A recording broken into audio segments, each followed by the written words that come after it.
Good morning, everybody. It's Sensei Suino and Randy Dauphin here, two of the people from PKCC. And we're here in Japan, and we just thought it would be a good idea to do a little bit of a debrief and share with everybody that likes PKCC about our experiences here in Japan. I'm not sure what I'm back home. I think it's Sunday morning here at 8:03. I think it's 7 p.m. Saturday.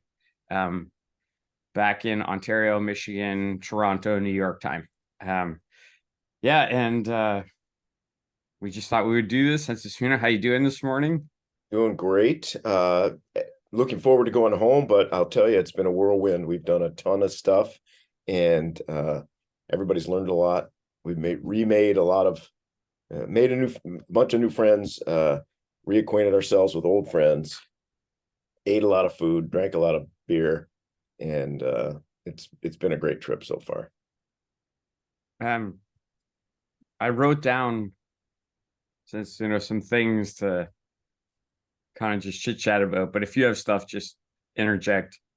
You mentioned it already, people, like we met a lot of people, we interacted with a lot of people. Anybody stand out for you? You got a top 2, 3, why they stand out for you? And then anybody you want to just because I know you have a lot of connections here, but I know that you met some new people this time. Yeah, sure did. It was fun. We before we came out here, I reached out to some folks who run a BJJ gym in Gotanda, which is near Shinagawa. Just for those who don't know, it's a smaller subsection of Tokyo. And they were very welcoming. And so the first workout we did, ironically enough, wasn't a traditional Japanese workout. Instead, it was a BJJ workout, but it was super fun. We met this guy, Toru Nakayama, who runs that dojo. Super welcoming, super friendly. We went to 2 classes at his gym, and his guys were really good. They fought hard, and we had a blast. And I suspect we're going to be friends with them for a long time. Yeah, I liked it so much that I asked if I could. There was a tournament yesterday, I think, right? Saturday. My circadian rhythm is way off. So I'm like the days and the minutes and the hours all kind of blend together. But I couldn't do it. But the coach there he was happy that I would reach out and say, I wanted to fight in Japan. And it's a reoccurring thought now. Like the next time we come, I'd love to figure out if I could do a BJJ tournament somewhere, like just to say I was here in the motherland, the mecca of martial arts and fight. And I agree with you. He's a nice person. He's my age. He's in super good shape, and his club had a really good vibe and atmosphere.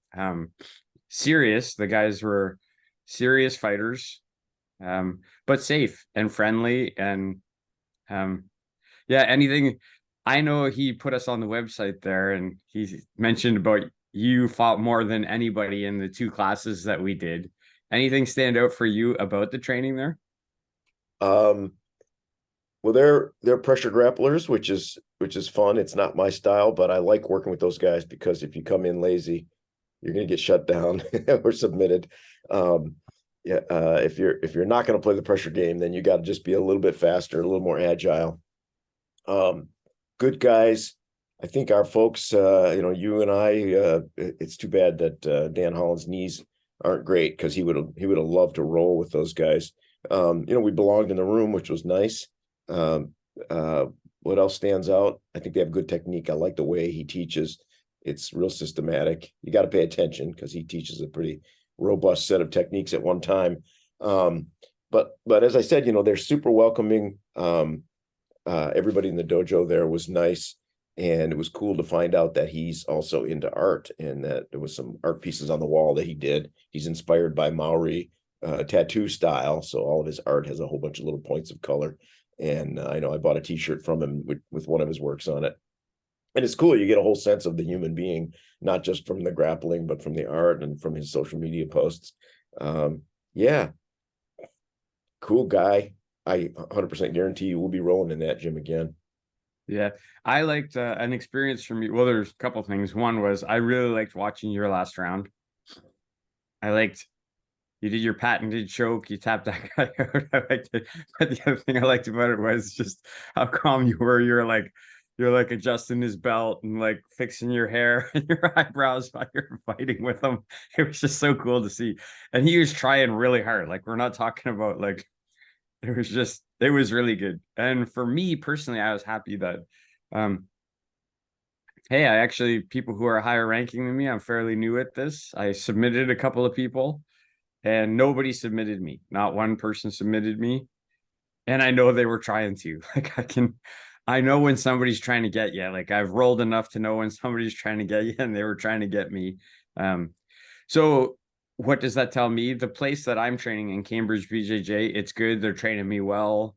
And things are going good there because when you can go to another gym and survive, that's a good thing. And I agree with you about Dan, but it was nice to hear his feedback after. Like he said, man, Sensei Suino's grappling is so good. So I think it was actually good for him to sit there and see that, right? And he said to me, it made me feel really good because I have a lot of respect for him when he said, man, Randy, your grappling has gotten really good.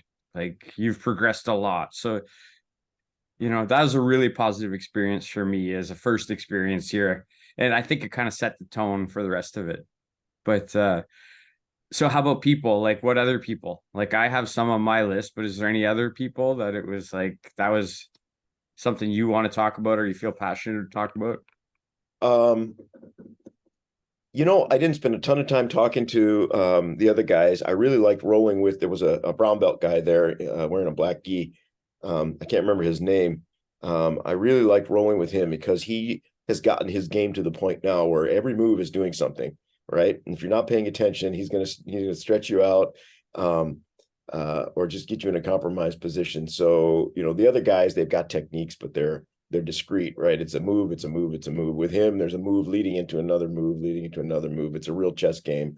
And he's small enough that he's not necessarily beating you with strength. I enjoyed that. That's a highly skilled grappler. I'm pretty sure he's going to be a black belt soon. He's knocking on the door, no question about it.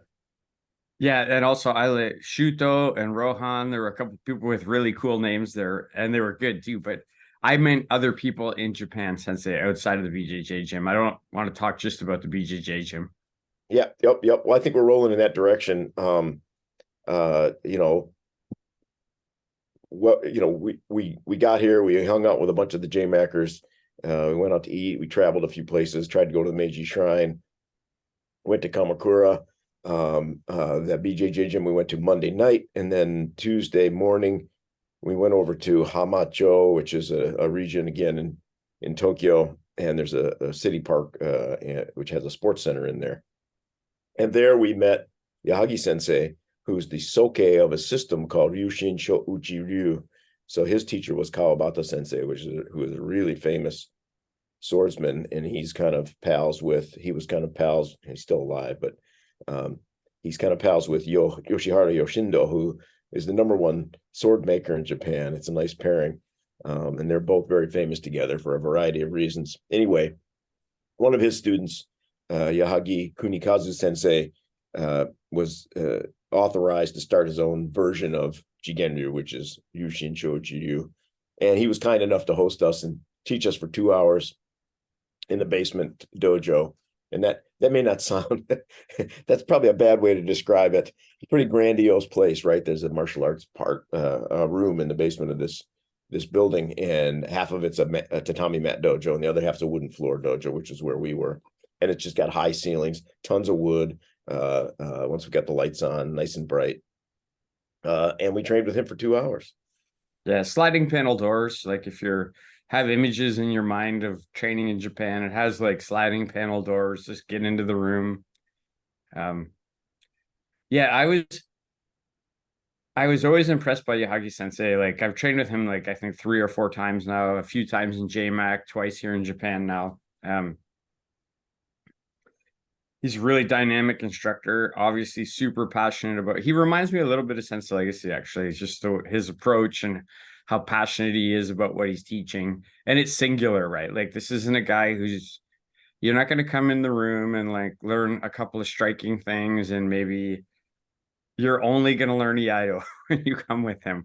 And he was using a wakizashi this time, and I was just like, man, this guy is so much more deadlier with the wakizashi than everybody. Like, you know, he just super badass. Like, I think he's around 77 or 78. He still can do the full splats if you're wondering physically. Like, he makes you warm up. He's down in the splits and splats. For me, because I'm a Shorin-ryu karate guy, Matsumura, when he came to Japan, the founder of the system did Jigen Ryu. And I only made that connection like maybe, I don't know, you and I were talking maybe 6 or 8 months ago. And I was like, holy shit, like, I don't know, is this destiny that I'm a Shorin-ryu guy doing Iaido and now I'm doing the version of Jigen Ryu? So all that stuff stands out for me. And also that he's just really a warm person and again, really passionate. It's infectious. He's dynamic and but yeah, how about his teaching, sensei? Like you got again, like you just like in the BJJ gym, you got to pay attention. If you don't pay attention, you're going to be screwed, right? Trying to pick this up. That was a theme, wasn't it? It's a lot of our teachers that we worked with this time would show us something maybe twice and then they'd go. Especially in that case, you're just standing there hoping to get a little bit of it right. You mentioned that Yagi Sensei was using a wakizashi. He was kind enough to bring some swords because a lot of us didn't bring our swords over there.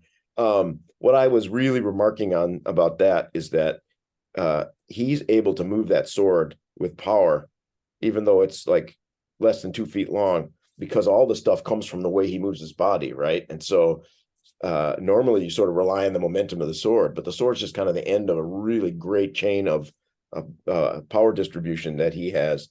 That may not sound right because that suggests tension, and he doesn't have any extra tension. He knows how to move in a relaxed way.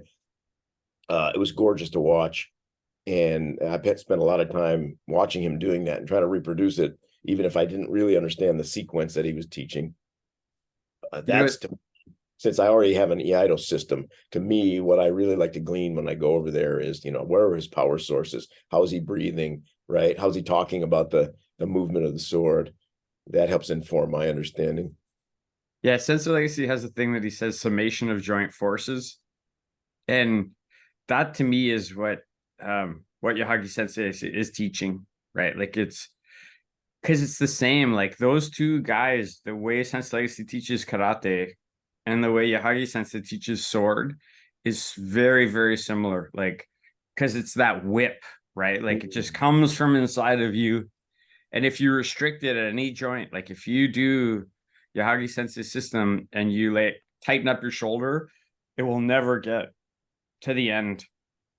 It's not going to get there. If you tighten up your elbow, that's where it's going to stop. And when you watch him do it, even with a wakizashi, it's like you can see it come from the floor, come from inside of him, and come all the way to the end of the tip of the sword. It's incredible to see. Yeah, and you hear about it, like he says it, you pay attention, you try to do it, and that's good. But like any martial art, you have to develop competence, right? Because there's the right amount of tension in your hands to keep control of the sword, and the right amount of relaxation in your shoulders to distribute the force. That takes a little practice. Mm-hmm. So listen, I don't want to not talk when we're talking about people, because I want to talk about places and food and other things, but I really want to be able to talk about Paul Martin. Because after we left Yahagi Sensei's dojo, then we went to the National Museum, and we were supposed to go someplace else. And do you want to talk about any of that, Sensei? Well, it was just one of those logistical things. We had agreed months before to go to the Tokyo Sword Museum, and that's a place where he's well known. And we've been there with him before. There's a new building, so I've only been to the old one. I haven't been to the new one yet. But for whatever reason, they had a special event and they were closed that day, which we didn't know till the last minute. And so he reached out on social media, and we connected with him, and loved how agile he was. He goes, "Listen, I'll meet you guys, and we're going to go over to the National Museum in Ueno instead." So we met him, connected immediately. He's a wonderful human being. And yeah, then we blitzkrieged our way over to the National Museum, where he went in and blew our minds, as he always does. Yeah, interesting there, Sensei, is shout out to Justin Shea, who's part of the Punch Kick Choke Chat team. You know, Paul Martin put something out on Facebook saying, hey, there's a problem. And Justin reached out to me right away and said, Sensei, does this pertain to you? And I was like, yes. And then we sent him a message, and then just technology, right? Like what we're doing right now on Zoom and technology. And then Paul calls us, and then we have these two little dots on my phone as we're like running, trying to connect with each other. And then we get together and we go there. And a couple of things I want to say about that experience in particular is, if you're not checking, if you're a sword person or you're a Japanese history person and you're not checking out Paul Martin's channels and following him, again, I say this often, you should go throw yourself off a bridge or something, because this guy knows his fucking shit. And not reading off of a script, just out of his brain. He's like a superior intellect, like, and he's super passionate about what he knows about. He's also really humble about it, because he's like, I can't believe I'm a security guard. I started as a security guard who became this guy that's on TV shows in Japan. And he's the foremost authority in the world on assessing swords, quality of swords, and the history of Japan. So, and a funny moment was, we're all in the National Museum, I don't know, standing around a Masamune or some sword, and the security guard comes over who doesn't know who he is and is like, you are blocking the view for all the other people. It's just so funny, because we had other people who had joined our crew who were like, no, I'm just listening. I'm just listening to Paul Martin. I just want to hear what he has to say. Yeah, so that's one thing that was funny. Yeah, and if the next day he's on national television, being interviewed for the show, like if that security guard had known who he was, it's so funny. Hopefully by chance she'll be watching TV some night and see him and go, holy shit, I just judged that guy. Yeah, and he was really good, because he just he side-eyed her. He just like looked and did the polite Japanese thing. He moved like maybe a foot and a half and then continued on like nothing had even happened. Yeah, and listen, I hope Paul Martin watches our podcast, and I hope he sees this, because I really like that guy. Like, we had him on PKCC. That was a really good show. He's a really genuine human being. He was genuine when he was on PKCC, and he's genuine in real life. He didn't want that evening to end, and I didn't either, because we went out after and sat in a really cool spot in Japan and had some food, drank a couple beers. He's got a really good sense of humor, laughs often. He's a guy who likes to laugh often. I was teasing him. I said, I should have went to that security guard and had her follow you all around the museum. I should have been like, hey, he's blocking this exhibit now. Hey, he's blocking this exhibit now. And he just laughed when I said that. He just burst out laughing. So yeah, there was so much information about how to look at swords, and he confirmed something that I guess I knew but hadn't really thought about, and that is that typically when they're gonna shorten a sword, they don't shorten it from the cutting tip end, the kisaki. They shorten it from the other end, and that makes sense, because otherwise the temper line would go astray. And he just pointed out where that had been done on a few of the swords we saw. Just like that, like among the how many 300 discrete facts that he passed along, that was just one of them that he reminded us about. yeah, that was a prevailing theme. I think another prevailing theme for him was the connection between swords and nature, right? Like that, the Hamun and all these things are all connected to like the clouds and stars, and like that the Shinto religion permeates sword making and the wearing of swords.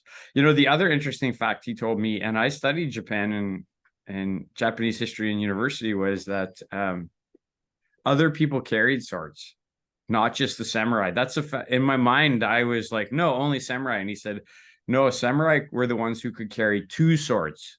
Other people carried swords, or they could apply for permission to carry a sword for a specific purpose because they were traveling and they wanted to be able to protect themselves. So I never ever envisioned that. It changed a lot of things in my mind. When he said one thing, I was like, all these things in my mind that I thought were just true were not, which I like that. Yeah. You know, on the way to the National Museum, we were going through Ueno Park, and we stood in front of the statue of Saigo Takamori. And one of my friends sent me a clip this morning, a little bio or whatever, and it talks about the character of Katsumoto in The Last Samurai, right, who was played by Ken Watanabe, and that was inspired by Saigo Takamori. So it's just interesting how Japanese history is pretty dense as you go through and you start learning names and connections between people. You can get a sense of it pretty well. Once you know 100 names and where they fit in history, you know a lot about the last 3, 4, 500 years of Japan, and it's like learning a little bit of the language. It just makes the experience that much richer. Okay, cool. So before there's two other names I want to mention. You might have a different one, but there's two other names, and then I want to move on to some places. Mm-hmm. The two, and we trained with other people, but this will turn into like a 20-hour episode if we talk about every single person and all the things. But I want to talk about Lance Gatling, and I want to talk about Shun Shimizu a little bit. And I'll start with Shun Shimizu Sensei. We've trained with him before. I've trained with him at JMAC. I've socialized with him. Really good, dynamic, young karateka. I can say he's a 1%er in karate. He really is. I know karate inside and out, and when I trained with him, normally Nobetsu Sensei would be on the floor with him, his instructor who has passed away since we've been here last. Also an amazing martial artist. Nobetsu Sensei, an amazing martial artist. But we went to Shun's dojo. Couple things for me that kind of stand out is, one, I truly have a karateka friend, independent of JMAC, everybody. If I showed up in Japan and I walked into Shimizu Sensei's dojo, he would be really happy to see me, and we would have a really good time. And he's not an old man. Like, let's make it clear, he's like Sydney Dauphin's age. He's like 25 or 28 or something like that. But listen, he's good. I loved being in his new dojo. I loved seeing the passion that he has for karate. I told Sensei, I see that we got this young guy on the other side of the world who wants to push karate forward. Karate needs people like Shimizu Sensei. Like, when we're dead, he'll be doing this for decades longer, and he'll be doing it well for decades longer. Yeah, I just love that guy. And it was nice to see him. He's coming into his own. He's a good instructor. He's dynamic. He's charismatic. He's friendly. His technique is like next level. He's fast and strong and powerful. And his students, man, like that little green belt, the brown belt was good too. Like, they both were good. But man, something about that green belt for me was like, whew, which shows me that Shimizu Sensei can, not only can he do it, but he can pass on what he can do to somebody else, because that kid only trains, he's 8 years old. He trains 3 times a week, and he's only been training for like a year and a half. He's under 2 years, and he's fucking good. Good. Not just physically, like his zanshin, everything. Yeah, remarkable kid, another 1%er, and it's amazing to be able to see it at that time. As I mentioned to you, you could see him calibrating his stuff as he was doing it, thinking about concepts, making himself better. He's 9 years old. It's ridiculous. He's going to be so good. I just can't wait to see what he's like, as a teenager, and then when he goes into his own in his early 20s, he's going to be astonishing.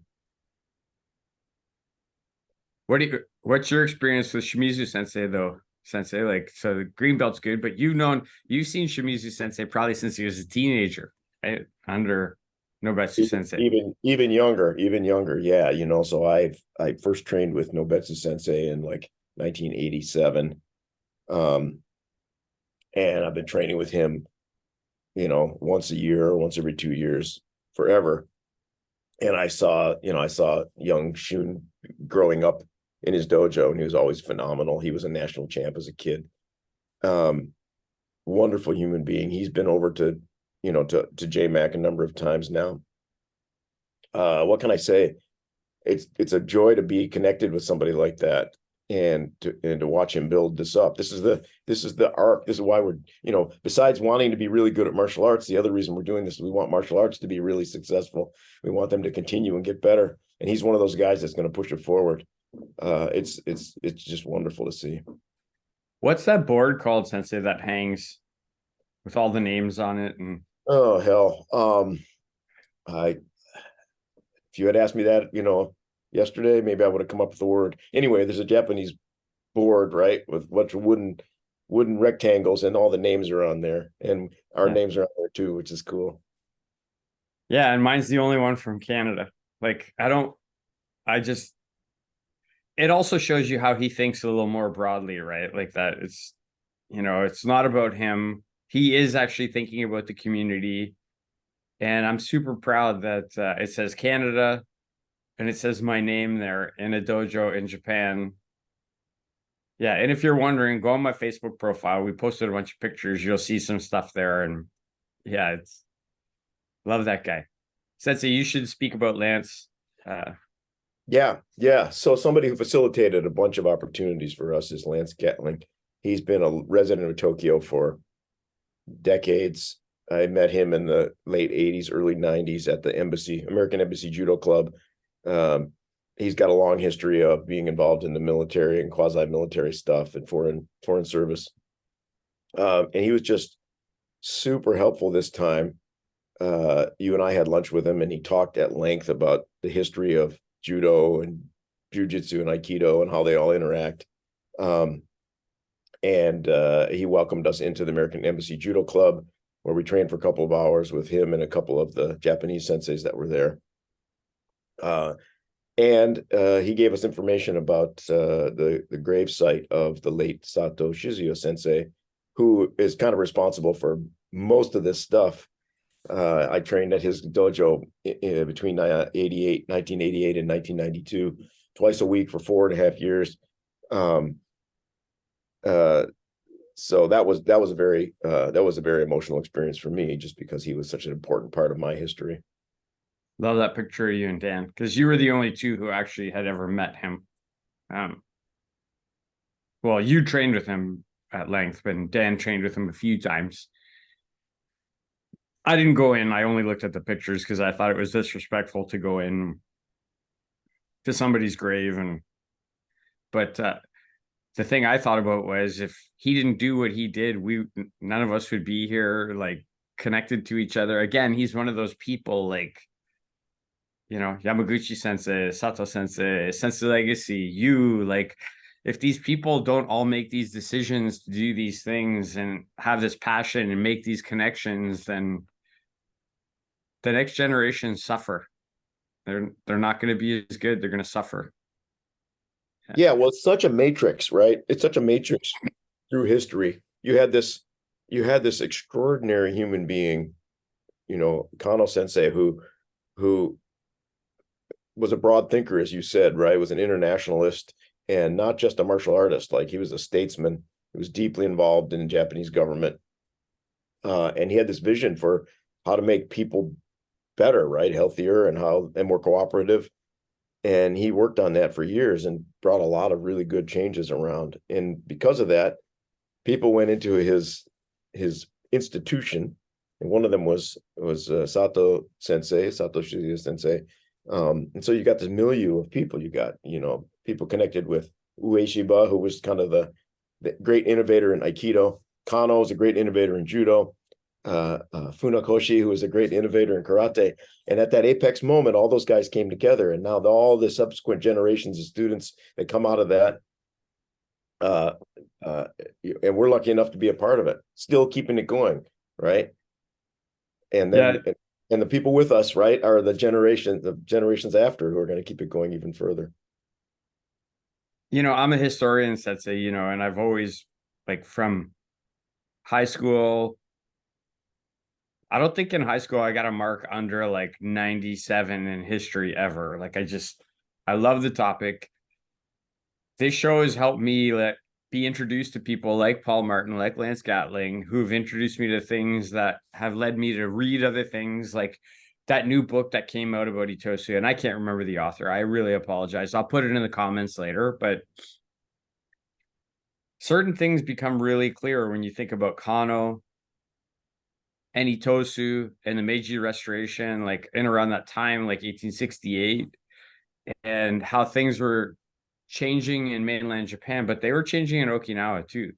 And Itosu Yatsutsune was very connected to Kano Sensei. And mainland Japan was coming to Okinawa and saying, look, you're a province of Japan now. We expect you to innovate your education system, your physical education system, your language. Like, these things need to become Japanese. And whatever. I know there's like push back and forth, but Itosu is a person who is smart enough to be like, it's inevitable. We have to get on board with this. And if karate is going to have a place, then it needs to happen, and I need to make it work.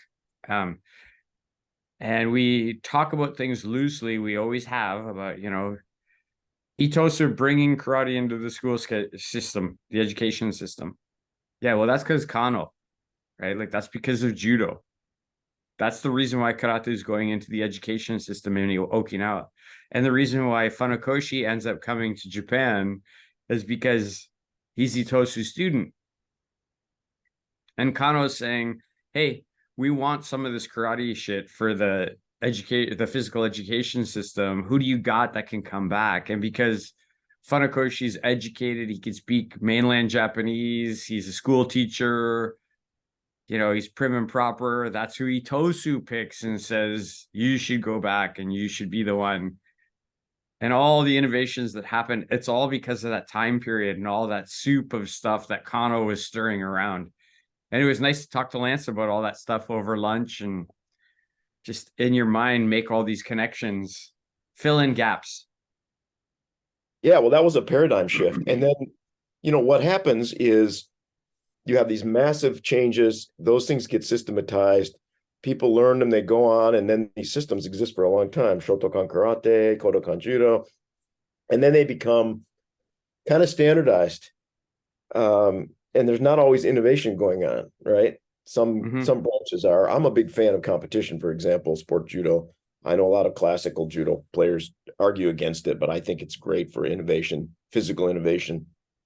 But then you have these paradigm shifts. And one of the big ones that, that we talk about is the idea that eventually, right, the Brazilians got a hold of some aspects of judo and created Brazilian jiu-jitsu. And then the UFC happened, and boom, right? And we don't even know how far that's going to go or what form it's going to take, but that was a massive change.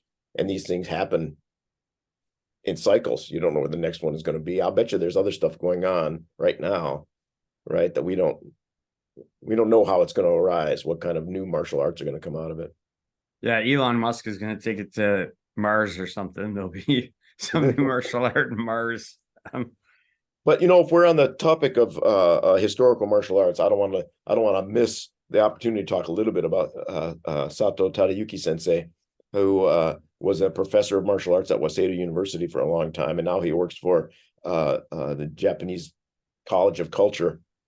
He has his own building, a 4-story building, 2 floors of which are tatami mat dojos, and then there's a classroom. And he's a genius, and I think I love sitting and listening to him talk. He can talk for literally hours. You can listen to him for 3 hours, talk about all this stuff we just addressed, the last 300 years of martial arts history.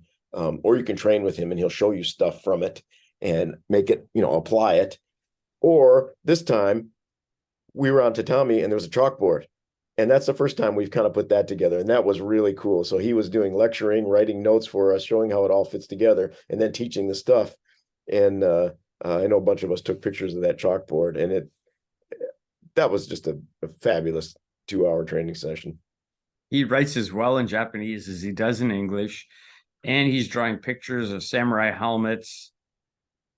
And again, like you said, like this isn't all theoretical. Super smart person and can make it work. Like when he puts his hands on you, you know you're going for a ride or you're getting locked up.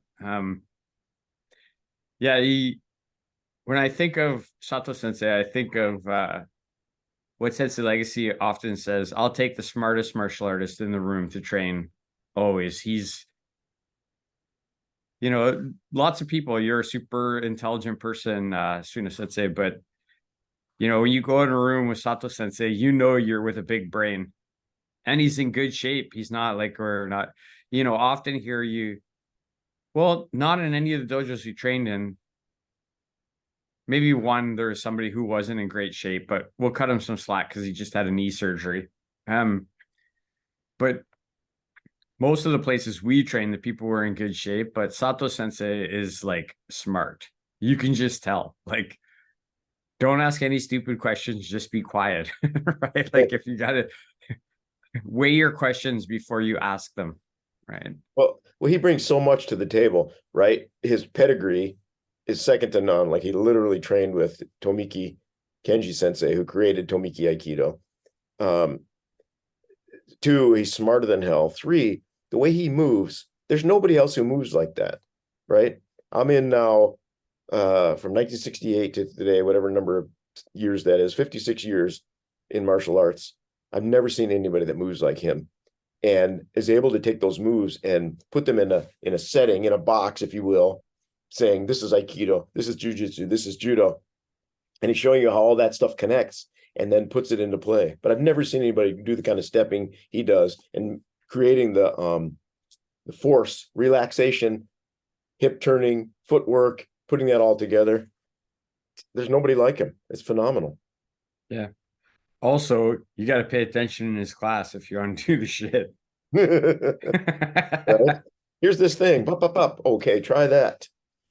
Go practice. Go practice. Yeah, so I'm glad we talked about him too. I knew you would want to, and I wanted to as well. How about places, Sensei? Anything stand out for you for some of the places we went this time? Went to Sato Sensei's graves. First time I've done that. That was very powerful emotionally. Most of the other places we've been to before.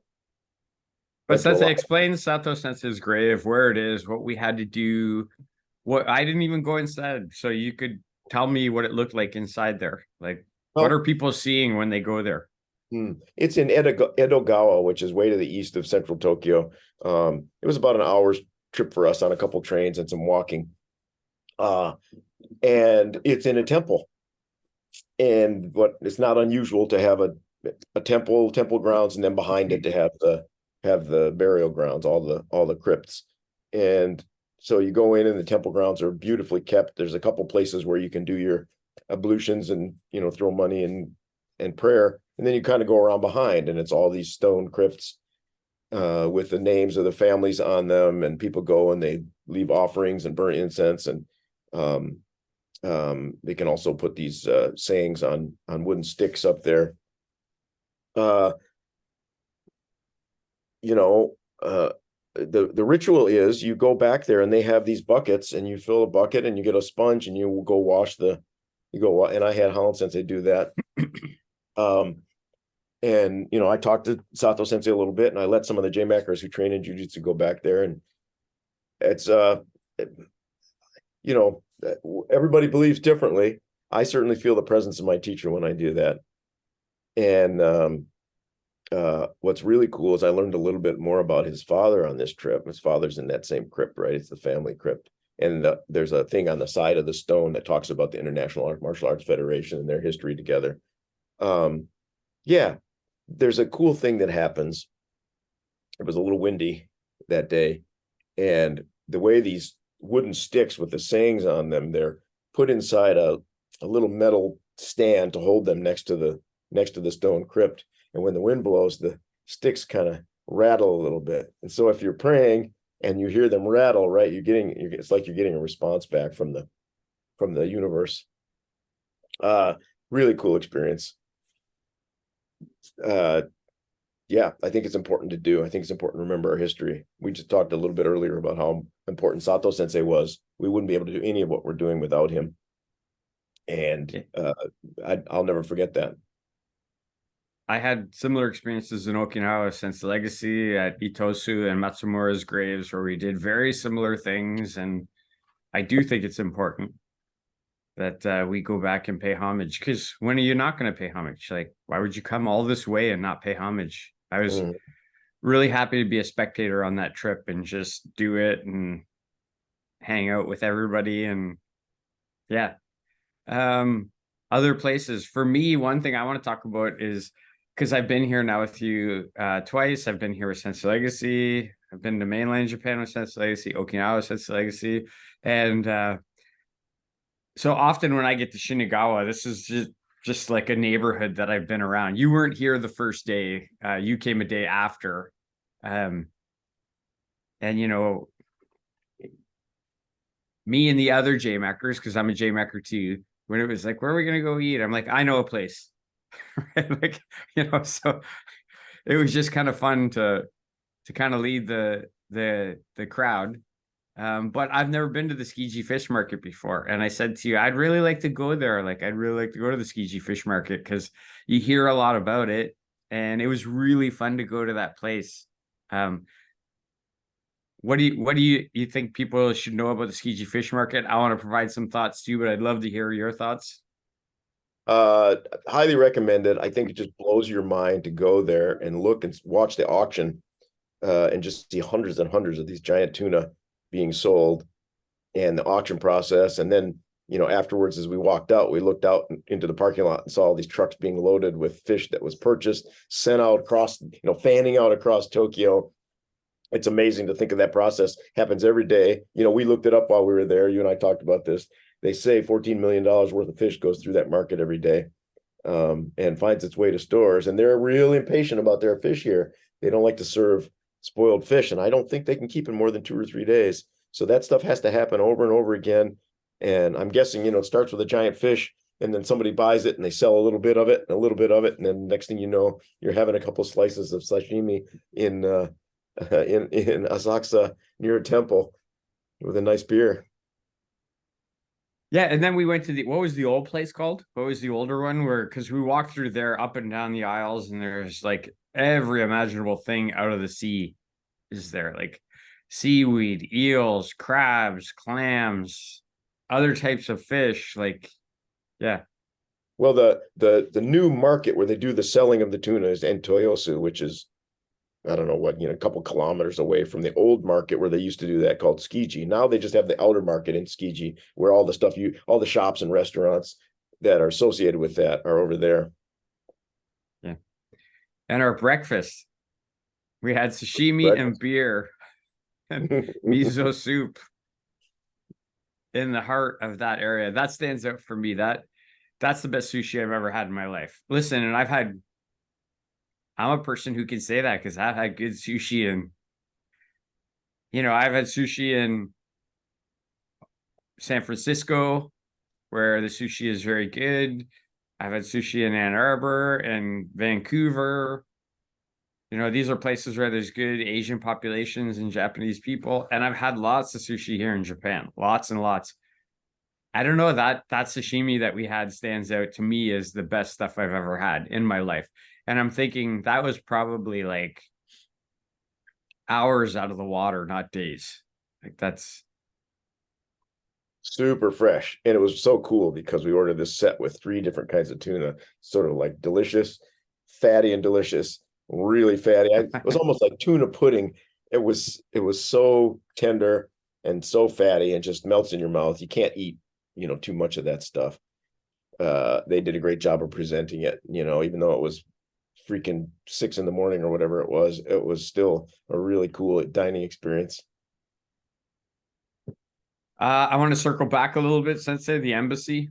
Yeah. I was super excited to go to the embassy. Like, we had to wait outside politely, show our passports to get in, go through a gated door, um, into a compound that's totally encircled by a fence. And, Mashad Sensei had said, "Oh, Randy, you're going to, he's super happy to get those pictures, by the way, says, and he said, like, maybe I come with you the next time you all go." Mashad Sensei Would love that's, that. that's where he was with it. But, yeah, what do you want to say about the embassy, your history there? I was really proud to be in that room with you. Uh, Yeah. really proud to be there with you. Yeah, the only reason that exists is because Sato Shizuya Sensei went to the construction company when they were building that place and said, "Hey, we've been teaching martial arts. We need a dojo," and they built it for him. And then subsequently, 60 or 70 years of history goes by. I trained there at least twice a week for 4.5 years with Gage Sensei. A lot of times, we would go on Saturdays, for example, go early, help teach kids class, help teach jujitsu class, help teach judo class, then go have lunch with Sato Sensei, and then Gage and I would go back, and we would train another 2, 3, 4 hours together, working on judo kata or just throws. One summer we just agreed to do 10,000 uchikomis each of 3 throws, and by the end of a day like that, you walk out and there's no barriers between you and direct perception of the universe. You're feeling pretty connected. And then we'd go out into Roppongi and we'd just eat and drink massive amounts. It was a great life. Did that for 4.5 years, learned a ton of stuff, made a ton of friends. But yeah, that for me was the kind of central locus of my whole training experiences while I lived here. While I lived here in Yokohama. Yeah, when we went out there, I remember. So we went out and then we got off, and you got to come to Japan with Sensei Suino to the places he knows. He just walk get your walking shoes on because you're gonna walk and you're gonna move at a faster pace than you might be comfortable with. And there's gonna be a lot of people you got to zigzag around. But you took it to the park where you engaged Sensei. You used to have your coffee, and that to me, like these little personal things. If you're a martial artist, you want to know about your teacher. You want to know as much about your teacher because that's going to inform your martial arts, your perception of who they are. And going in that park was really special for me. Like walking in there with you and just picturing you engaged Sensei there, having your coffee, chatting about, walking the next 500 meters to get to the US Embassy. Like that was a kind of unique and special experience to be there with everybody. Yeah, I spent many Saturday mornings there for 30 minutes getting caffeinated before training. It's a good place. Hey, one other space that I want to talk about that I think we've agreed that every time we come, we have to go there is this hotel room. Mm-hmm. I think we need to talk about this hotel room. You can see we tore it up in here last night. It's the last night for some of us. Me and Suino Sensei and Dan Holland and Nick Miller are going to leave to come home. I'm super excited to get back. I want to see Christine. I want to see my family. I miss them. Been away. I was in Tucson, Arizona before we came here. So I've been away for a while now. I miss my dojo. But this room was something that I think I would encourage people, if you're going to come with a group, you should have a space that everybody can get together each day and debrief and make connections and reaffirm connections and share things. Yeah, I don't know. What do you think about this room, Sensei? It's a new thing, man. We haven't had something like that before. And this group in particular, we've had a lot of groups that come over and they do their thing a little more independent, but there's a mix to this group of people that really like to hang out together as a group. And so the room was perfect for that. Don't tell anybody the name of the hotel or the number of the room. None of their damn business. They can find their own. Yeah, you can see the empties and stuff. I'm gonna be totally honest about it. Like we partied in here, lots of sake and beer and vodka and whiskey has been drunk in this room. It was funny. Dan and I were laughing. So, the connections between these people, some of them, it's been like 5 or 7 years because that's when they joined martial arts, but they're super, they're just as passionate at 7 years as I was at 7 years. And I can recognize that when I see them, right? Like I can recognize that. But then there's certain people, like you and I, and Holland and Miller and Spangler. And now, like for me, Mancini, like coming into that group, like we've been in martial arts and we've been doing shit together for a long, long time, right? Having this room just to be able to all get together and like it's awesome. I'm never gonna not we're not gonna say the hotel and we're not gonna say the room number. But we've all agreed that like we're gonna be like choosing this, trying to find this place. The other cool thing was like last night you left to go back to your room. I'm sleeping in this room with Daniel, so I can't leave my room, but nobody cares. I just like roll over and go to sleep. And then everybody else just keeps doing their shit and laughing and having a good time. And I wake up once in a while and I'm like, I wake up, they're like, hey, Randy, you got to do this. Okay. I bleary eyed do it, then fall back in the bed and go to sleep, and they keep doing their shit. Like this room to me is like the personal connections that we've built over the last three decades. It's the culmination of that, right? Like, and I don't think when people watch us on PKCC and they think we're lip servicing this, like how much we love and care about each other, you have no idea. Mm-hmm. Like you have no idea. If the zombie apocalypse happened here in Japan, these JMAC people, we'd be getting out together. We'd be getting out together.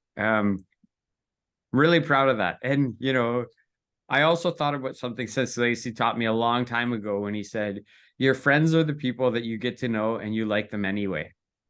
Right. Right? Because when you do shit like this, you see some stuff I'm sure I've done some stuff surprising to everybody.